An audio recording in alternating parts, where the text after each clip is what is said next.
نحمده ونصلي على رسوله الكريم اما بعد فاعوذ باللہ من الشیطان الرجیم بسم اللہ الرحمن الرحیم۔ میرے واجب الاحترام دوستوں، بزرگوں اور بھائیوں اور میری پردہ نشین مائیں بہنیں بیٹیاں، السلام علیکم ورحمۃ اللہ وبرکاتہ۔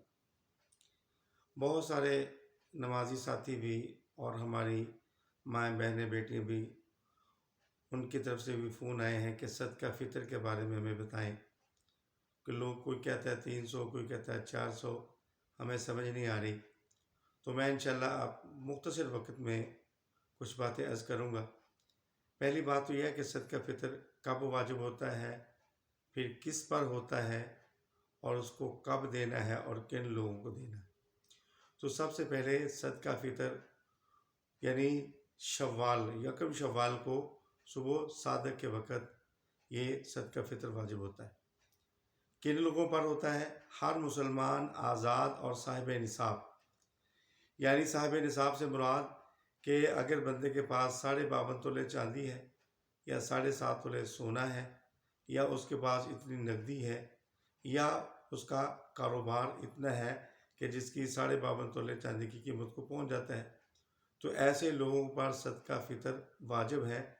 اور اس کے ساتھ ایک چیز اور بھی ملائی جائے گی، گھروں کے اندر اگر کوئی برتن ہے، بستر ہے، یا کوئی اور سامان ہے جس کی ضرورت نہیں پڑتی، اس کی بھی جو ہے قیمت لگائی جائے گی۔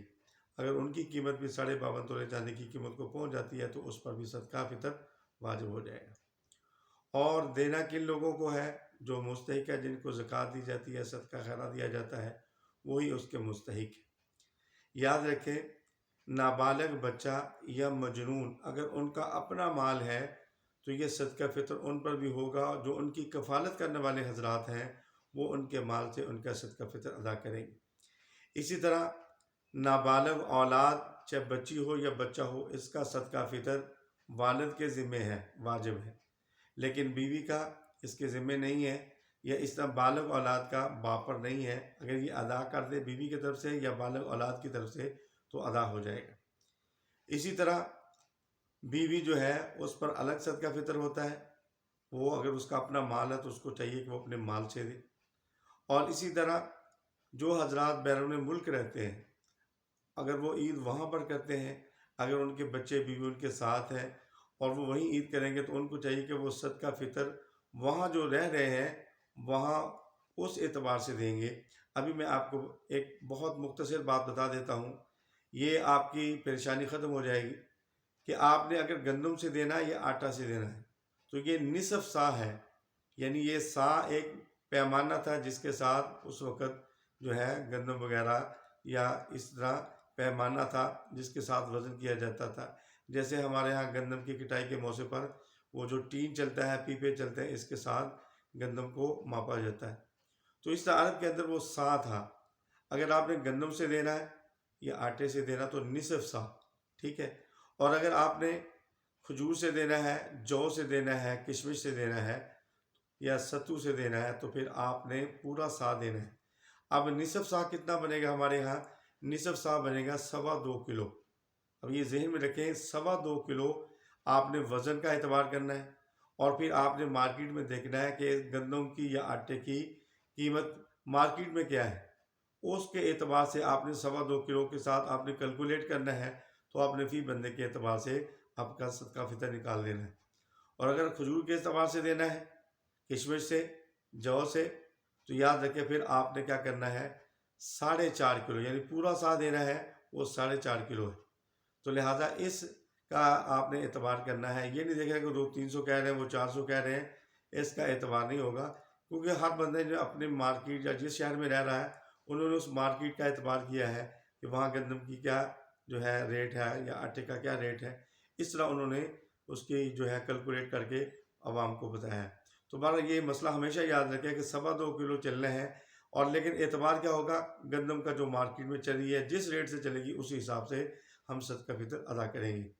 اور صدقہ فطر نماز عید سے پہلے ادا کرنا یہ واجب ہے، لیکن اگر رمضان کے اندر دے دیا جائے تو یہ بہتر ہے، ادا ہو جائے گا۔ اگر کوئی آدمی رمضان کے بعد ادا کر یعنی عید کے بعد ادا کرتا ہے، اس کے ثواب کے اندر کمی آ جائے گی، لیکن ادا پھر بھی اس کو کرنا پڑے گا، اس کے اندر اس کو چھوٹ نہیں ہے۔ اور یہ بھی یاد رکھیں کہ صدقہ فطر جس آدمی نے روزے رکھے اس نے بھی ادا کرنا ہے، اور جس نے روزے نہیں رکھے اس نے بھی ادا کرنا ہے۔ ہمارے مشہور ہے کہ جو آدمی روزے نہیں رکھتا وہ صدقہ فطر نہیں ہے، یاد رکھیں جس نے روزے رکھے ہیں وہ بھی صدقہ فطر ادا کرے گا، کیونکہ صدقہ فطر جو روزوں کے اندر کمی کوتاہی ہوتی نا، اس کے اندر اللہ تبارک و تعالیٰ اس کو معاف کر دیتے ہیں۔ اور دوسرے نمبر پر جو ہے جو ہمارے غربا مسلمان ہیں ان کا ہم خیال کرتے ہیں کہ وہ بھی عید کی خوشیوں کے اندر شامل ہو جائیں۔ تو میں نے عرض کیا جو بیرون ملک کے اندر رہتے ہیں وہ وہاں کے اگر وہ گندم سے دینا چاہتے ہیں تو وہاں 2.25 کلو کی جو گندم کی قیمت ہوگی وہاں کے اعتبار سے، وہاں جو مارکیٹ کا ریٹ ہوگا اس اعتبار سے وہاں اس کے قیمت ادا کر دیں۔ اگر وہ پاکستان میں بیچنا چاہتے ہیں تو پاکستان کے اندر بیچ دیں۔ تو لہٰذا اس طرح جو ہے آپ نے صدقہ فطر ادا کرنا ہے کہ ہر آدمی جو ہے اپنا حساب لگائے فی بندے کے اعتبار سے۔ گھر کے اندر جتنے آپ کی فیملی ممبر ہیں تو آپ نے دیکھنا ہے کہ 2.25 کلو فی بندے کے حساب سے جتنے پیسے بنتے ہیں، اگر آپ گندم سے دینا چاہتے ہیں تو 2.25 کلو گندم کا اعتبار کر کے جتنے آپ کے گھر کے بندے ہیں وہ اس اعتبار سے آپ صدقہ فطر ادا کر دیں۔ تو صدقہ فطر ہر صورت میں آپ نے ادا کرنا ہے۔ تو اس کے اندر کمی کوتاہی جو روزے کے اندر ہوتی ہے اللہ اس کو معاف کر دیتے ہیں۔ تو لہذا صدقہ فطر ان چیزوں سے دینا ہے، اور نابالغ بچہ پر یا مجنون پر اگر اپنا اس کا مال ہے تو اس میں سے صدقہ فطر اس کا کفیل دے گا۔ اگر نابالغ اور جو مجنون اس کا مال نہیں ہے تو اس پر نہیں ہے۔ اس طرح وہ آدمی جو جس پر صدقہ فطر واجب نہیں ہے لیکن اگر وہ دے دیتا تو اچھی بات ہے۔ بعض بندے ایسے ہوتے ہیں جو صدقہ فطر اس پر واجب نہیں ہے لیکن وہ خود ان کو لوگ دیتے ہیں، اگر وہ اپنا صدقہ فطر دیتے ہیں تو بڑی اچھی بات ہے، اللہ ان کو غنی کریں گے۔ تو لہٰذا ان کو بھی چاہیے کہ وہ بھی اگر صدقہ فطر دے دیں تو ان کا بھی ادا ہو جائے گا۔ لیکن جو صاحب نصاب ہے اس پر صدقہ فطر واجب ہے، نماز عید سے پہلے ہر صورت میں ادا کرنا چاہیے۔ کوشش کریں گے اور عید سے پہلے ادا کر دیں تاکہ وہ بھی ہماری عید کی اس خوشیوں کے اندر شامل ہو جائیں۔ اللہ پاک صلی اللہ پاک عمل کی توفیق نصیب فرمائے۔